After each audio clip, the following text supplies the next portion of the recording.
2026 వేద జ్యోతిష శాస్త్రం ప్రకారం నవగ్రహాల్లో రాహు గ్రహాన్ని అశుభమైనదిగా పరిగణిస్తారు.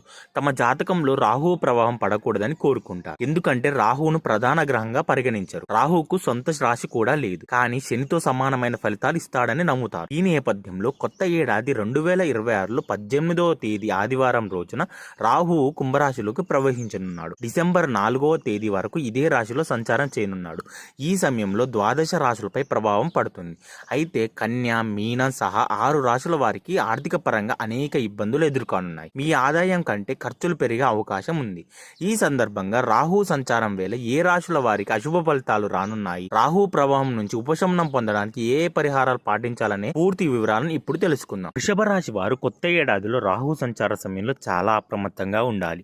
ఎందుకంటే రాహు ప్రభావంతో మీరు చేసే పనుల్లో సమస్యలు ఎదురవుతాయి. ఈ ఆదాయం కూడా తగ్గే ప్రమాదం ఉంది. ఇది మానసిక క్షోభకు కారణమవుతుంది. ఈ కాలంలో మీ ఆదాయం తగ్గొచ్చు, మీ ఖర్చులు కూడా పెరగొచ్చు. ఇది ఆర్థిక పరిస్థితిని ప్రభావితం చేస్తుంది. వ్యాపారులు ఈ కాలంలో జాగ్రత్తగా నిర్ణయాలు తీసుకోవాలి, ఎందుకంటే ఇది నష్టాలకు దారి తీయవచ్చు. ఇంటి సమస్యలు కూడా అప్పుడప్పుడు ఇబ్బందులు కలిగిస్తాయి. అదే సమయంలో ముఖ్యమైన పనుల్లో అంతరాయాన్ని ఒత్తిడి పెంచుతాయి. వీరికి పరిహారం ఏంటంటే శనివారంలో నల్ల నువ్వులను దానం చేయడం. తదుపరి రాశి సింహరాశి. కొత్త ఏడాదిలో రాహు సంచారం వేళ సింహరాశి వారికి అనేక ఇబ్బందులు ఎదురవుతాయి. మీరు చేసే పనుల్లో ఆటంకాలు ఎదురవుతాయి. మీ మానసిక సమస్యలు పెరిగే అవకాశం ఉంది. మీరు ఆర్థిక విషయాల్లో జాగ్రత్తగా ఉండాలి. ఇది మానసిక ఒత్తిడిని కూడా పెంచుతుంది. ఈ ఖర్చులు కూడా పెరుగుతాయి. మీ కుటుంబ వాతావరణం ఉద్రిక్తంగా ఉండొచ్చు, అశాంతి ఎక్కువగా ఉంటుంది. వీరు ఎటువంటి సంఘర్షణలకు దూరంగా ఉండాలి. వీరికి పరిహారం ప్రవహించే నీటిలో బొగ్గును వేయాలి. తదుపరి రాశి కన్యరాశి. కొత్త ఏడాదిలో రాహు సంచారం వేళ కన్యరాశి వారు ఆరోగ్యంపై ఎక్కువ శ్రద్ధ వహించాలి. ఈ కాలంలో మీపై రాహు ప్రభావం ఎక్కువగా ఉంటుంది. వ్యాపారుల కష్టానికి తగిన ఫలితాన్ని పొందలేకపోతారు. మీ ఆదాయం తక్కువగా ఉంటుంది, ఖర్చులు ఎక్కువగా ఉండొచ్చు. అనవసరమైన వస్తువులపై పెట్టుబడులు పెట్టకూడదు, లేదంటే మీరు నష్టపోయే అవకాశం ఉంది. ఆర్థిక పరంగా అనేక ఇబ్బందులు ఎదురవుతాయి. పనిలో మీ ప్రత్యర్థులు అడ్డంకులను సృష్టించవచ్చు.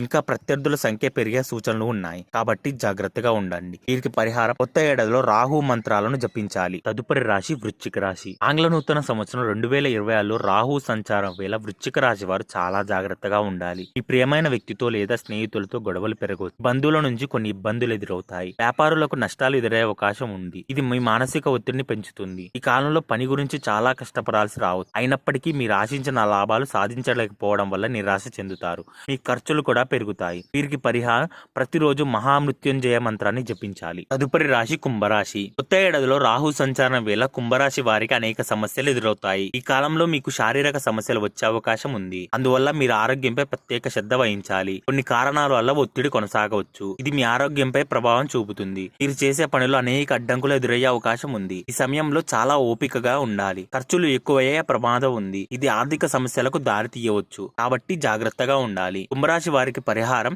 ఏడాదిలో నల్ల శునకానికి రొట్టె తినిపించాలి. తదుపరి రాశి మీనరాశి. ఆంగ్ల నూతన సంవత్సరం 2026లో మీనరాశి వారికి రాహు ప్రభావంతో ఆర్థిక సమస్యలు ఎదురయ్యే అవకాశం ఉంది. ఈ కాలంలో మీ ఆదాయం కంటే ఖర్చులు ఎక్కువగా పెరగవచ్చు. ఇది మీ ఆర్థిక పరిస్థితిని ప్రభావితం చేస్తుంది. ఈ కారణంగా మీకు మానసిక ఒత్తిడి కరువవుతుంది. ఈ కుటుంబ జీవితంలో ప్రతికూల వాతావరణం ఉంటుంది. ఏవైనా వివాదాలు లేదా వాదనలు నివారించాలి, ఎందుకంటే ఇది మీ భవిష్యత్తులో సమస్యలను పెంచుతుంది. మీనరాశి వారికి పరిహారం కొత్త ఏడాదిలో హనుమాన్ చాలీసాను పఠించడం వల్ల రాహు ప్రభావం నుండి ఉపశమనం లభిస్తుంది.